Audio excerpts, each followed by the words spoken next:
Okay, so as we continue with our Calculus 2 exam preview, we come to question number 5, and we're being asked to use the washer method to find the volume of a solid generated when the region is bounded by these two equations and revolved about the x-axis. Now, here again with the disk or the washer method, if we're revolving around the x-axis, we're going to need to set up an integral with respect to x.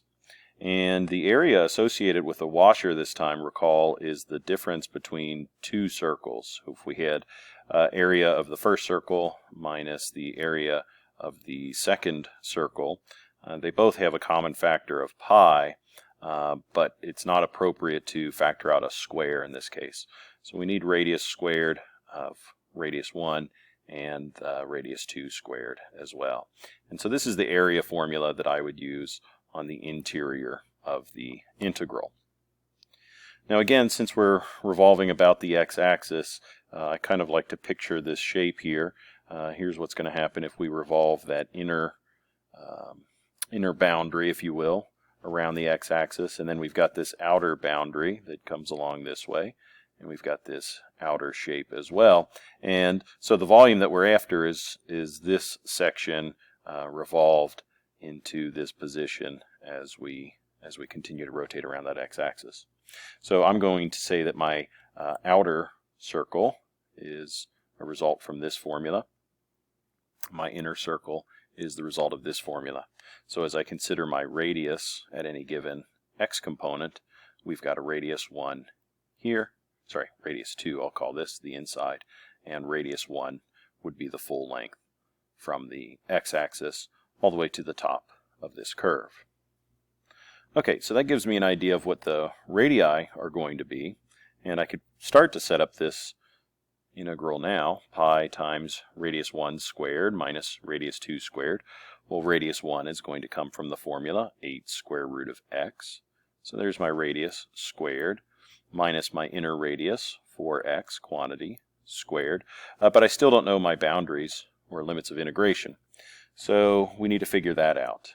Well, I think it's a safe bet to say that our first boundary of integration here on the x-axis is 0, but we do have to determine the boundary of integration over here. There's no good clue in the given problem, so we should have to figure this one, or we are going to have to figure this one out on our own. Easiest way that I know to find this location is to set the two equations equal to one another. The y values are equal when the 2 points coincide with one another. So when does 8 times the square root of x equal 4x? Well, a little bit of algebra can help us obtain that. When the two equations are equal to one another, we can square both sides, move everything to one side of the equation since we're now dealing with a quadratic, set equal to 0. In this case, factoring works really well, and we can see that x is either going to be 2 or negative 2. Now clearly we're not talking about negative x values here, so I'm assuming we're talking about positive x values, and we can run from, and I just realized something, that factoring was incorrect. Let me jump back here. There's a common factor of 16x, not just 16, so common factor of 16x, that leaves me with x minus 4, so x is either 0 or x is equal to 4. My mistake, sorry about that. So our boundary here is not 2, but actually 4. Okay, that's going to be helpful to note. Now we have an upper boundary of 4. This expression here should give us a nice representation of the volume of this particular region when revolved about the x-axis. And before I go to the calculator, I want to think about the second question, because this also asks us to determine the volume when revolved about the y-axis.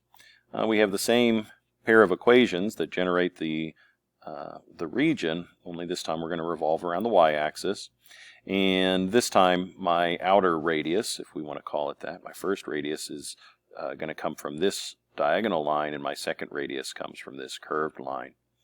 Now, since we are going to revolve around the y-axis, I need an integral with respect to y, and I want pi times radius 1 squared minus radius 2 squared, but I can't work with the equations this way. I need an equation x equals 1/4 y, or y divided by 4, so that y is our independent variable. So we'll go with y divided by 4 to save some space, squared.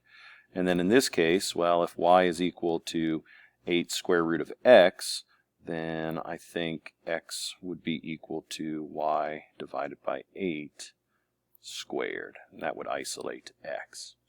So we have y divided by 8 squared. That's the function that represents the radius, so that also needs to be squared. And when we talk about our boundaries of integration, we'll again go from 0 on the y-axis to this position on the y-axis. Now, we may go through the same solving technique like we did over here, but I don't believe that's necessary. We know that this position occurred when x was equal to 4, so this position also occurs when x is equal to 4. And when x is equal to 4, well, 4 times 4 is 16. We'll go up to the boundary 16 and compute the result. So I'll switch to my TI calculator now and compute both of these. Okay, and so the results that we get here, 512 pi divided by 3 when revolved around the x-axis, 512 pi divided by 16 when revolved around the y-axis. 512 pi over 3 and 512 pi over 15. Now, it's okay that these are different. Because remember that the shapes that are generated by the different methods of revolution are totally different themselves. They're not the exact same shape.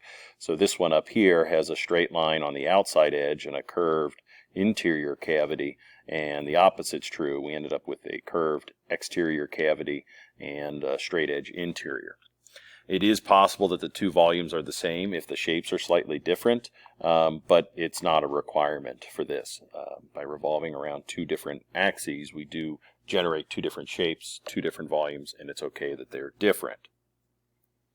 Now, in another example that we're going to do here in a minute, we're going to be revolving around the y-axis. Actually, we're skipping number 6, I believe.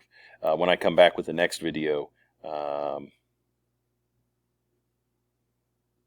well, now I'm thinking again. Yeah, that's right. We're going to skip this one in favor of a shell method later. But what I want to tell you here is whether we use the shell method in this next question or the disc or washer method, but we're creating the exact same shape, then these two should produce the same result. But I'll talk more about that in the next video.